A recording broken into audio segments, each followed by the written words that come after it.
Um telefonema direto do Ministério da Defesa colocou tudo em jogo. Era a chance de derrubar carreiras, mostrar que a injustiça no país não podia mais ser escondida. O destino? Uma pequena cidade esquecida no interior do Brasil, longe do brilho das capitais, onde o tempo parecia andar devagar demais. Ana Beatriz Silva já havia feito missões assim várias vezes. Nenhuma segurança extravagante, nenhum protocolo mirabolante. Só ela, um carro alugado e um prazo apertado. Dessa vez, o encontro confidencial seria na base aérea de Santa Maria, no Rio Grande do Sul. Nada podia distraí-la. Mas entre as estradas, longas e vazias, perto da divisa com Santa Catarina, numa cidadezinha chamada Nova Esperança, Ana percebeu que o sinal do celular estava falhando. Ela precisava fazer uma ligação urgente, não amanhã nem em 1 hora, mas agora.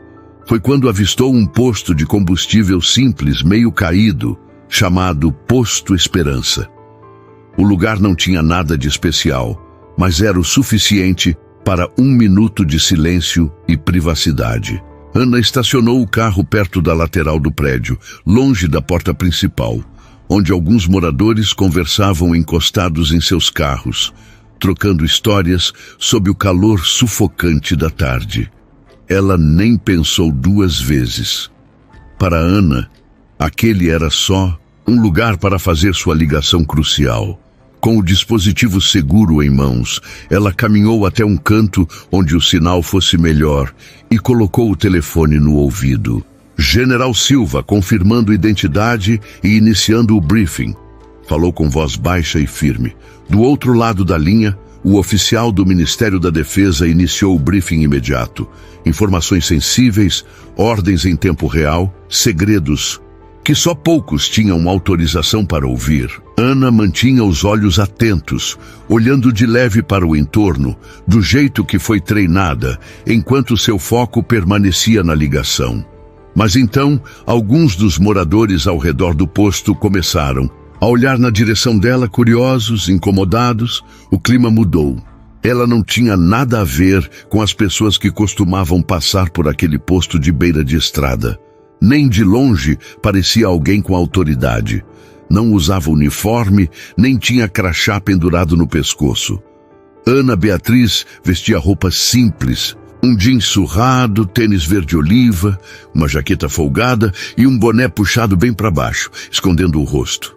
O cabelo curto estava desarrumado, nada que chamasse atenção, nada que gritasse "general", e era exatamente assim que ela queria, mas nem todo mundo via assim. Dentro do pequeno mercadinho do posto, atrás do balcão, uma mulher chamada Lúcia observava cada movimento. Os cabelos presos num coque apertado, o rosto marcado por linhas que contavam histórias duras de uma vida inteira. Lúcia não via uma oficial militar altamente condecorada, nem sequer uma mulher fazendo uma ligação importante. Ela via uma ameaça. Sem levantar muito a voz, pegou o velho telefone fixo e discou para a delegacia da cidade. "Aqui é a Lúcia, do Posto Esperança. Tem uma mulher suspeita aqui no posto. Acho que pode estar metida com coisa errada, drogas, sei lá. Melhor mandar alguém conferir, rápido." Falou com a voz baixa, quase um sussurro, para não levantar suspeitas entre os clientes. Do outro lado da cidade, 2 policiais ouviram o chamado pelo rádio. Reviraram os olhos, já cansados da monotonia da cidade pequena, onde nada realmente acontecia. Qualquer coisa era motivo para sair da rotina. Colocaram os óculos de sol, pularam no carro da polícia e aceleraram em direção ao posto. Enquanto isso, Ana Beatriz tentava manter a calma. Continuava a ligação pelo celular seguro, absorvendo cada palavra do briefing do Ministério da Defesa, sabendo que aquela informação era vital, que ela não podia ser interrompida. Mas não fazia ideia de que o problema real já estava se aproximando. Foi só quando ela estendeu a mão para pedir algo mais, que percebeu as luzes vermelhas e azuis piscando, refletindo nas janelas do posto, iluminando o lote de terra batida. Os Urze e os carros da polícia chegaram com um ronco alto. levantando poeira, e os 2 oficiais saltaram antes mesmo de o veículo parar. O mais alto, o policial Renato Carvalho, 35 anos, com o cabelo raspado, puxou a arma do coldre num movimento rápido. Ao lado dele, a policial jovem, Mariana, mais magra e nervosa, espelhava a postura agressiva do parceiro, como 2 caçadores prontos para o confronto. Ana Beatriz sentiu o ar ficar pesado. Calmamente colocou o celular no capô do carro e levantou as mãos, mostrando as palmas abertas num gesto claro de paz. Boa tarde, oficiais. Em que posso ajudar? Sua voz soou firme, controlada, treinada para momentos como aquele. Aquela mesma voz que aprendeu em academias e anos de serviço. Renato respondeu ríspido. Carteira de identidade e documentos do carro agora. Ana deu um passo lento à frente, buscando a carteira no bolso de trás da calça, mantendo a postura firme. Sou Ana Beatriz Silva, general das Forças Armadas. Estou em missão oficial. Mariana deu um sorriso cínico. General, é? E você? Espera que a gente acredite nisso? Sem perder o controle, Ana puxou da jaqueta um documento militar oficial e uma ordem de missão, estendendo as mãos para os policiais. Renato agarrou os papéis com rapidez, examinando cada detalhe antes de balançar a cabeça, ainda desconfiado. A cabeça dele é falsa, disse Renato, jogando a identidade dela no capô do carro como se fosse lixo. Ana Beatriz piscou, atordoada pela primeira vez desde o começo daquela confusão. Senhor, tentou falar, mas Mariana já respondeu, com voz fria e sarcástica. Garanto que você vai ficar calada. Achou que ia nos enganar? Escolheu a cidade errada para isso, moça. Uma pequena multidão começava a se formar. Clientes do posto, trabalhadores da região, motoristas que pararam para abastecer e decidiram assistir ao show gratuito. Alguns cochichavam entre si, outros riam. Ninguém ousava se aproximar de Ana Beatriz. O treinamento militar gritou na cabeça dela. Reduza a intensidade, mantenha a calma. Mas cada instinto, cada fibra do seu corpo dizia que aqueles 2 policiais não queriam respostas. Eles já tinham decidido quem ela era. Ou melhor, quem ela não era, uma oficial de verdade. Ela tentou novamente, agora com a voz baixa e firme, quase uma ordem. Por favor, entrem em contato com o meu supervisor. Vocês estão cometendo um erro grave. Mas Renato já puxava as algemas preparado. Virou as mãos dela para trás, atrás das costas. Ana Beatriz não se moveu. Não por desafio, mas porque algo pesado dentro dela se soltou. Uma mistura de revolta e impotência. Eu sou um general do Exército dos Estados Unidos. Ela disse com a voz afiada. Você está me detendo ilegalmente. Renato deu uma risada alta, zombeteira, que ecoou pelo posto e fez o público ao redor se silenciar. Na verdade, eu sou o presidente aqui. Agora vire-se. Antes que ela pudesse responder, Mariana agarrou seu braço, enquanto Renato forçava seu outro pulso para trás. As algemas fecharam com um estalo que pinicou a pele. Ana Beatriz cerrou a mandíbula, engolindo a enxurrada de humilhação que subia quente e rápida. Atrás dela, o telefone seguro ainda conectado ao Pentágono caiu no chão com um baque. Do outro lado da linha, a voz tentando se manter calma começou a gritar seu nome, mas os policiais ignoraram tudo. Talvez simplesmente não se importassem. Renato empurrou Ana Beatriz com força contra o carro alugado, que estremeceu com o impacto. O som das portas rangendo se espalhou pelo pequeno grupo que observava. Prendemos a moça, anunciou Mariana, como se tivesse acabado de capturar um prêmio. Ana Beatriz, com a respiração difícil, olhou para a velha janela do posto, onde a placa de Kelly's Fuel and Food refletia sua imagem fragmentada pelo vidro sujo e cheio de fuligem. Naquele momento, para os olhos daqueles policiais e dos espectadores, ela não era uma general, nem sequer era uma pessoa. Era só mais um corpo para ser jogado por aí, porque eles podiam, Mas longe dali, os alarmes no Pentágono disparavam em alerta máximo. O desaparecimento de Ana Beatriz não passaria despercebido por muito tempo. Em Washington, o tenente-comandante Bruno Hanley estava sentado atrás de uma parede de monitores, focado numa linha de áudio piscante marcada com Jan Ellsworth. O feed estava cheio de estática, com sons confusos de luta, vozes gritando, palavras incompreensíveis. Ele inclinou-se para o microfone. General Ellsworth, aqui é o comando de operações. Você me copia? Silêncio. Nenhuma resposta. Bruno olhou para seu superior, preocupado, sabendo que algo muito errado estava acontecendo. A coronel Dana Sharp já estava em pé no chão, pingando informações da sua localização. Sharp ordenou que sua voz fosse transmitida clara, cortando o zumbido no centro de operações. Enviem agora, em segundos. Um técnico puxou um ponto piscando em um mapa na tela. Não estava nem perto da base, onde ela deveria estar.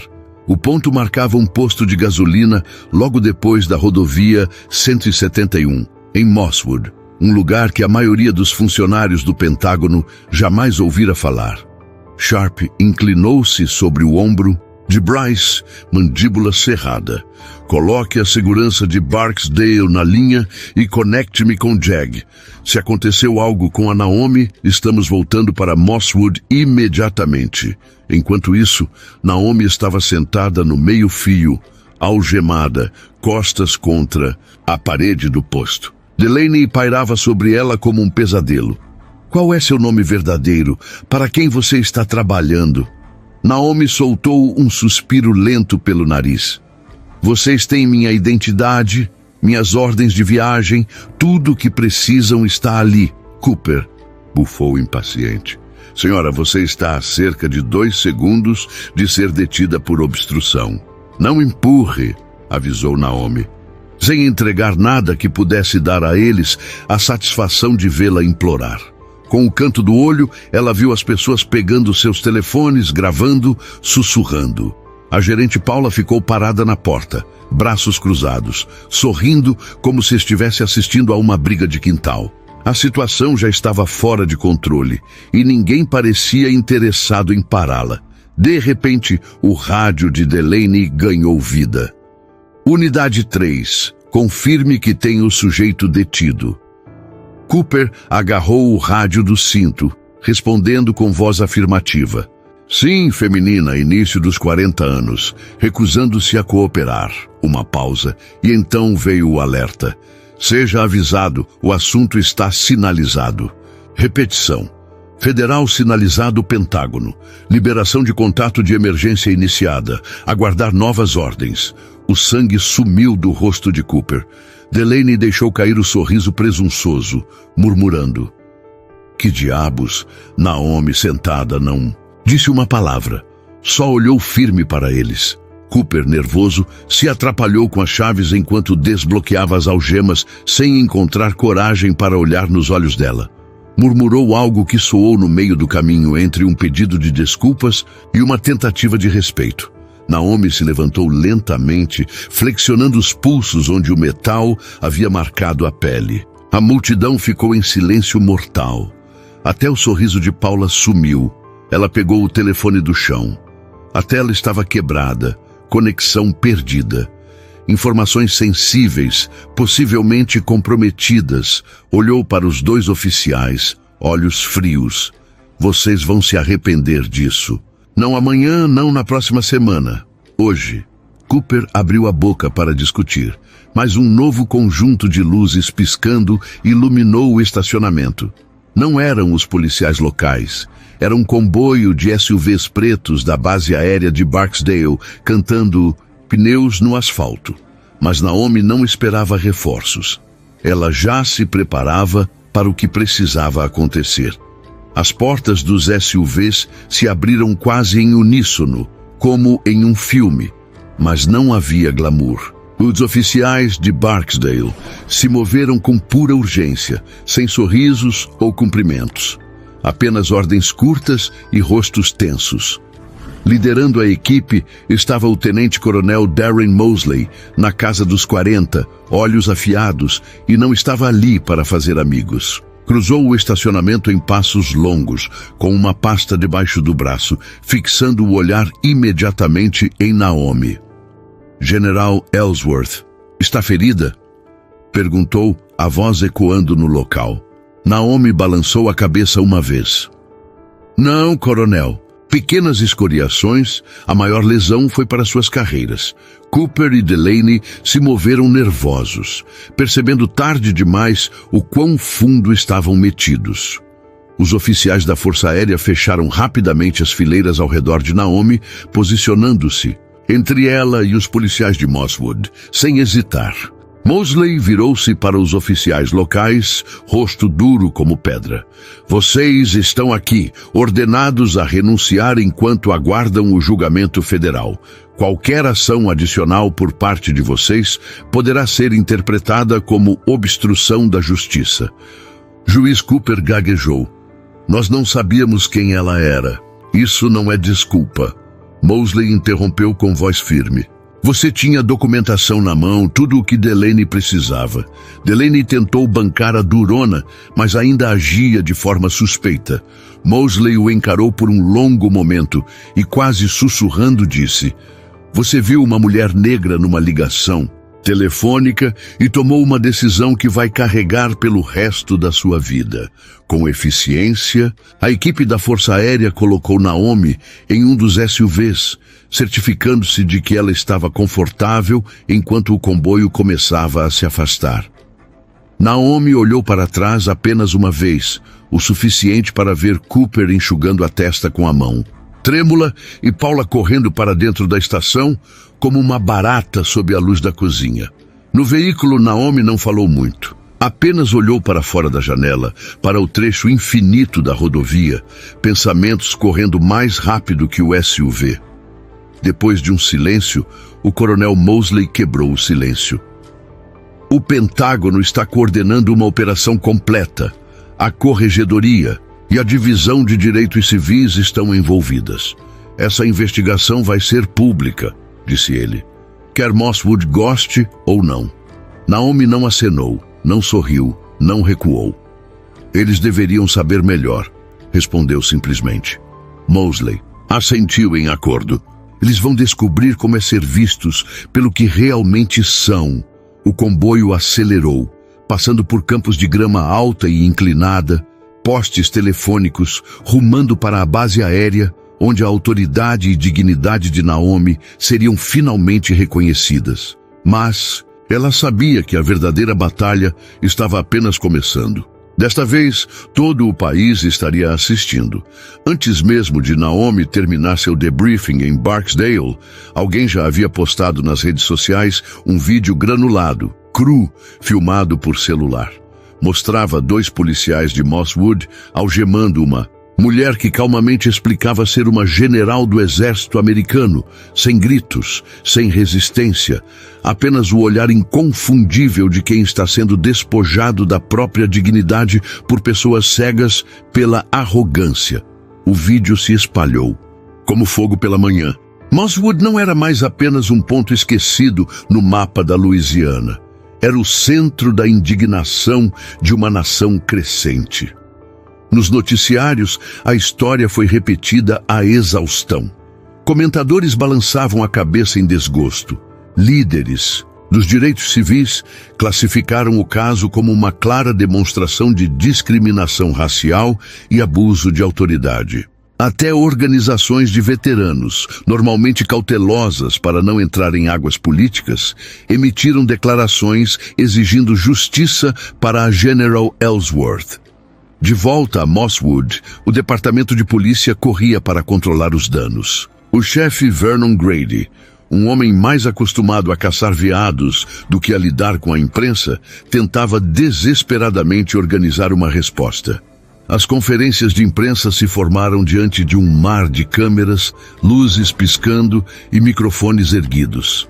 O chefe Vernon Grady suava, visivelmente desconfortável sob seu chapéu de cowboy, enquanto tentava conter o estrago. Lamentamos profundamente o mal-entendido. Gaguejou, evitando contato visual com os repórteres. Os policiais envolvidos foram colocados em licença administrativa, continuou, enquanto aguardamos uma revisão completa dos acontecimentos. Foi então que um jovem repórter de Baton Rouge o interrompeu direto ao ponto. Chefe Grady, como oficiais treinados não conseguiram reconhecer as credenciais militares apresentadas claramente, a raça foi um fator nisso. O chefe Grady tropeçou nas palavras, murmurando algo sobre altas tensões e identidade trocada. Mas para todos ali, a verdade era clara. O departamento estava encurralado, sem nenhuma defesa real. Enquanto isso, Cooper e Delaney silenciaram seus rádios, conscientes do tamanho do problema. Nomes vazaram em poucas horas nas manchetes das redes sociais e fóruns públicos de indignação. Fontes anônimas dentro do departamento revelaram que ambos os oficiais tinham histórico de queixas por uso excessivo de força e a discriminação racial, antes varrida para debaixo do tapete, agora não podia mais ser ignorada. Advogados de direitos civis de Nova Orleans e Washington, D.C., apresentaram um pedido oficial de investigação federal em nome de Naomi. O Departamento de Justiça abriu uma investigação independente. Até o governador da Louisiana ponderou convocar uma comissão especial para tratar o incidente, qualificando-o como um terrível aborto da justiça contra um herói nacional. Não era mais apenas sobre Naomi, era sobre cada pessoa que fora questionada, demitida ou rebaixada por causa do uniforme que vestia, pela cor que não podia mudar, ou por suposições que não podia impedir. Naomi, na base aérea de Barksdale, era informada constantemente por seus advogados e por funcionários do Pentágono. Representantes da Casa Branca pediam atualizações sobre seu caso. Ela respondia a todas as perguntas com a mesma voz firme que usava para comandar tropas em zonas de guerra. Mas, sozinha no silêncio de seus aposentos, o peso da situação pressionava, forte contra seu peito.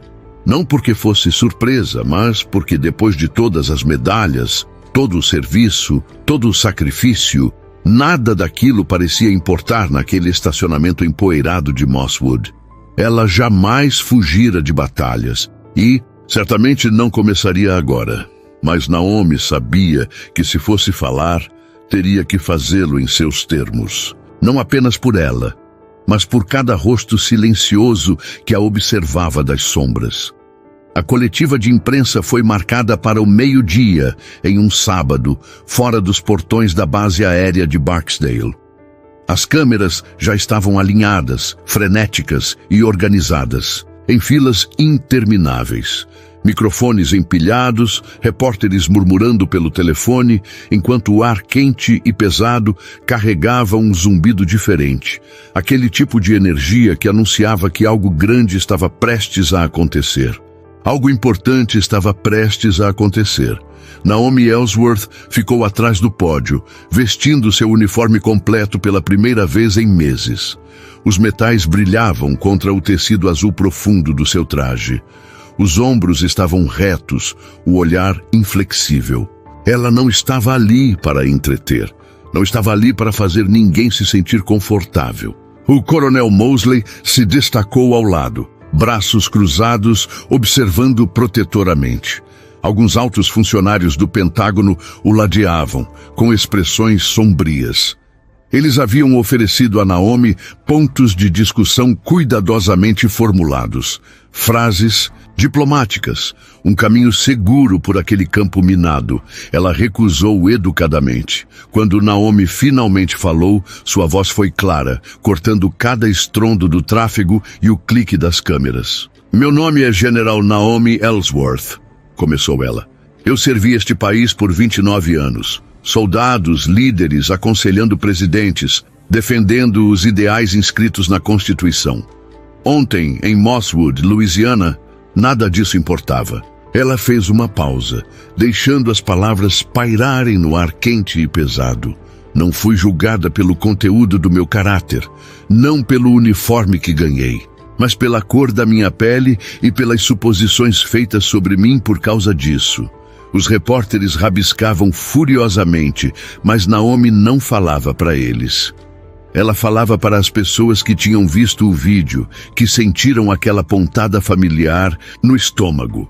Uma dor aguda, lembrança de ter sido duvidada, humilhada, dispensada. Não estou aqui hoje para pedir desculpas, disse ela. Estou aqui porque o silêncio não é uma opção. Responsabilização importa. Respeito importa. Dignidade humana importa.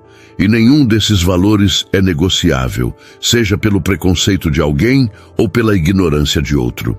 Atrás das câmeras, membros da comunidade local estavam reunidos, famílias negras, veteranos, estudantes segurando cartazes escritos à mão. Naomi vislumbrou alguns rostos, alguns bravos, outros esperançosos, todos esperando algo que não viam há muito tempo.